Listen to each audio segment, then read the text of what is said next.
گناہوں سے توبہ تو ہر مسلمان مرد اور عورت پر واجب ہے نا، فرمان الہی ہے اے ایمان والو اللہ سے پختہ توبہ کرو، مکمل طور سے گناہوں سے دوری اختیار کر لو۔ اگر آپ کسی گناہ میں شامل تھے، کسی گناہ میں ملوث تھے تو توبہ کر لیں، پھر اس گناہ کی طرف نہ جائیں، اس کو مکمل توبہ کہیں گے۔ کتنے لوگ ایسے ہوتے ہیں نا، کہیں انہوں نے کسی عالم کی زبانی، کسی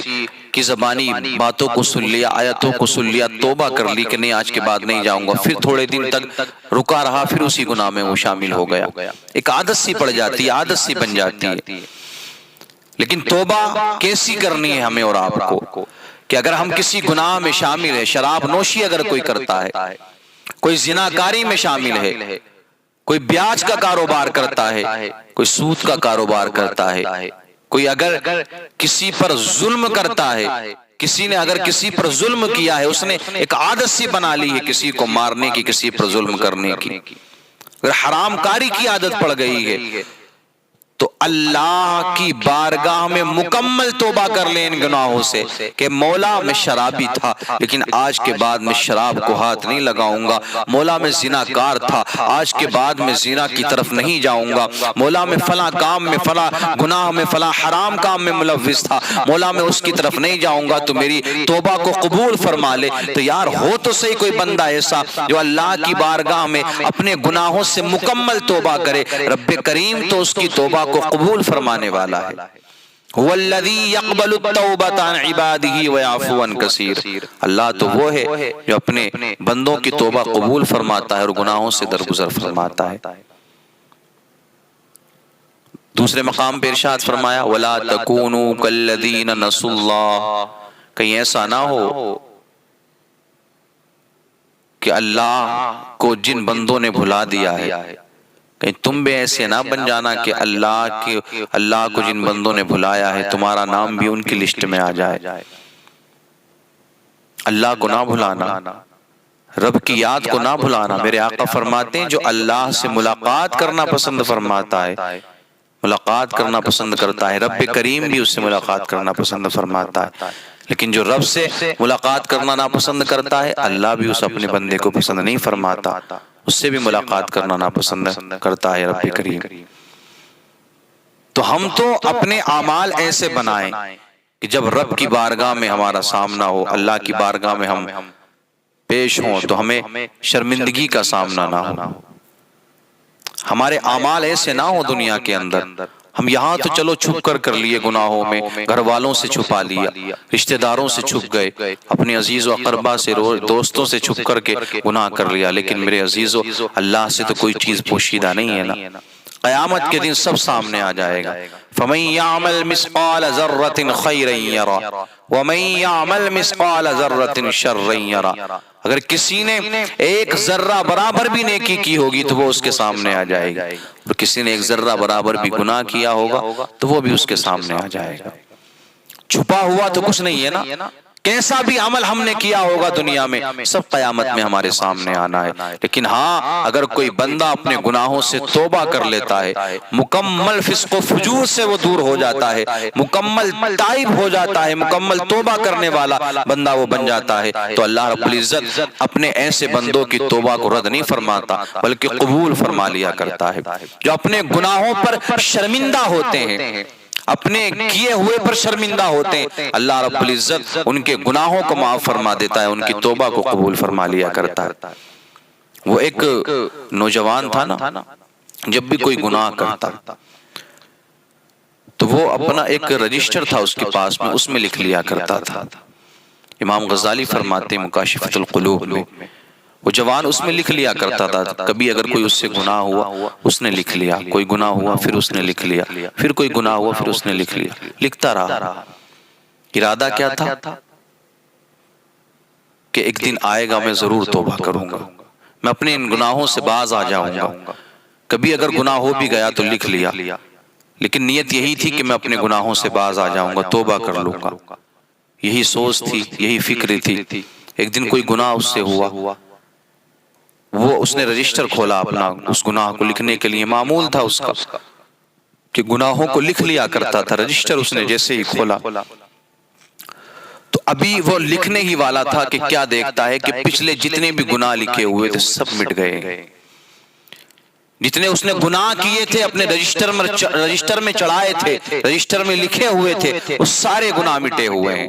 اور قرآن کی آیت لکھی ہوئی ہے فَأُولَئِكَ يُبَدِّلُ اللَّهُ سَيِّئَاتِهِمْ حَسَنَاتٍ، اللہ تعالی ان کی برائیوں کو نیکیوں میں تبدیل فرما دیا کرتا ہے. کہ جن کے دل صاف ہوتے ہیں اور جو مکمل تائب ہو جاتے ہیں اپنے گناہوں سے. تو میرے عزیزو گناہوں سے توبہ کریں، باز آ جائیں، اب بھی وقت ہے. اللہ نے یہ سانسیں عطا فرمائی ہے، ان سانسوں کا کوئی بھروسہ نہیں کہ نہ جانے کب یہ سانسیں ہماری رک جائیں، نہ جانے کب ختم ہماری یہ سانسیں ہو جائیں. جب بھی صبح میں آنکھ کھلے اٹھ جائیں تو آپ اللہ کی بارگاہ میں شکر ادا کریں کہ اللہ نے صبح اور آپ کو زندگی عطا فرما دی ہے اور چند لمحے آپ کو عطا فرما دی. ہر سانس پہ رب کا شکریہ ادا کریں، ہر سانس پر اپنے گناہوں سے توبہ کریں، ہر سانس پر اپنے کیے ہوئے پر شرمندہ ہو. رب کعبہ کی قسم اگر ہم اپنے کیے ہوئے پر شرمندہ ہوں گے، اپنے گناہوں سے باز آ جائیں گے، اللہ دنیا میں بھی قبر میں بھی حشر میں بھی ہمیں کامیابی عطا فرمائے گا. کوئی ہو تو صحیح نا کوئی بندہ ایسا تو نہیں ہے کہ بس گناہ کرتے رہے، کبھی توبہ کی طرف توجہ نہیں دلائی اپنے آپ کی، کبھی توبہ کی طرف نہیں گئے، کبھی یہ توفیق نہیں ہوئی کہ توبہ بھی کر لیتے،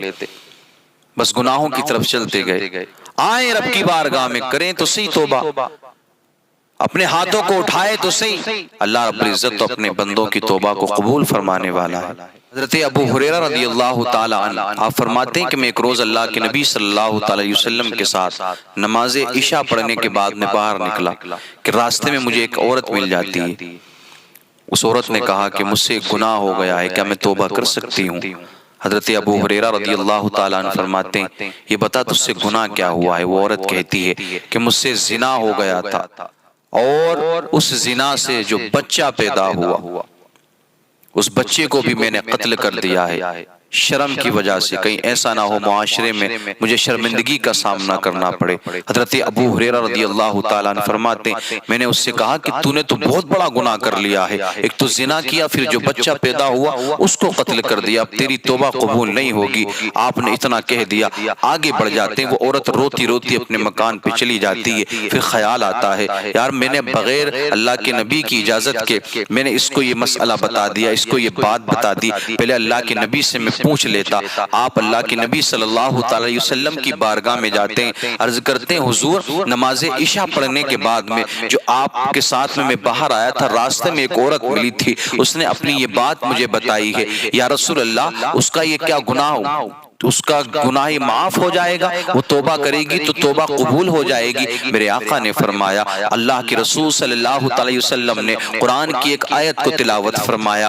والذین لا يدعون مع اللہ الہا آخر، اور وہ لوگ جو نہیں پکارتے اللہ کے سوا کسی اور کو. حضرت ابو ہریرہ رضی اللہ تعالی عنہ نے اس عورت کو تلاش کرنا شروع کر دیا، ڈھونڈتے رہے، ڈھونڈتے ڈھونڈتے آپ خود فرماتے میری حالت یہ ہو گئی، پاگلوں جیسی میری حالت ہو گئی تھی، لیکن بالآخر میں نے اس عورت کو تلاش کر لیا. ڈھونڈنے کے بعد میں نے اس کو قرآن کی یہ آیت سنائی فَأُولَئِكَ يُبَدِّلُ اللَّهُ سَيِّئَاتِهِمْ حَسَنَاتٍ، اللہ تو وہ ہے جو اپنے بندوں کے گناہوں کو نیکیوں میں تبدیل فرما دیتا ہے. اللہ اکبر کبیرہ، کوئی چھوٹا گناہ تو نہیں کیا تھا نا اس عورت نے، ایک تو زنا، پھر اس کے بعد میں جو بچہ پیدا ہوا اس کو قتل کیا. لیکن آؤ میرے عزیزو، حضرت ابو ہریرہ فرماتے ہیں جیسے ہی میں نے اس کو یہ آیت سنائی کہ رب تو وہ ہے جو اپنے بندوں کے گناہوں کو نیکیوں میں تبدیل فرما دیتا ہے، وہ عورت خوش ہو جاتی ہے، اپنے گناہ سے توبہ کرتی ہے اور اللہ کی بارگاہ میں